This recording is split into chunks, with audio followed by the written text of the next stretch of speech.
अफजल गुरु पर पीडीपी ने जो बयान दिया था उसको लेकर अब टकराव की स्थिति बीजेपी और पीडीपी में बन गई है।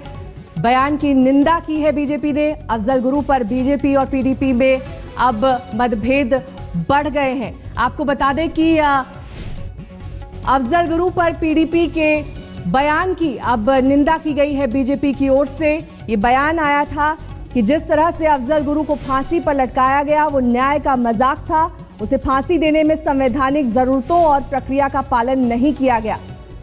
साथ ही अफजल गुरु के अवशेषों की भी मांग की गई थी।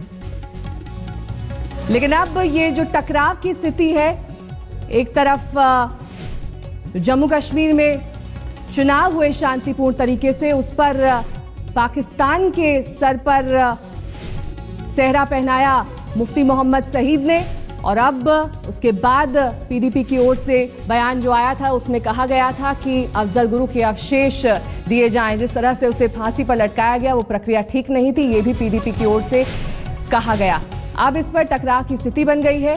बीजेपी और पीडीपी दोनों आमने सामने हैं। हालांकि बीजेपी ने दोनों बयानों की निंदा की है। पहले आपने सुना था किस तरह से गृह मंत्री राजनाथ सिंह ने कहा कि बीजेपी इस बयान की निंदा करती है जो मुफ्ती मोहम्मद सईद ने दिया पाकिस्तान के विषय में। और उसके बाद अब विपक्ष, खासतौर पर मल्लिकार्जुन खड़गे, ये मांग कर रहे हैं कि पीएम सामने आए और बयान दें कि वो इस पूरे मामले की निंदा करते हैं। और इस पूरे मुद्दे को लेकर आज लोकसभा में जमकर हंगामा हुआ। कार्रवाई 11:30 बजे तक स्थगित करनी पड़ी। उसके बाद एक बार फिर जब कार्रवाई शुरू हुई, लोकसभा फिर स्थगित हो गई। और अब ये कहा जा रहा है कि स्पीकर के साथ बैठकर दोनों पार्टियां इस मुद्दे पर चर्चा कर रही हैं और किस तरह से दोनों पार्टियां इस पर सामने आती हैं ये देखना दिलचस्प होगा।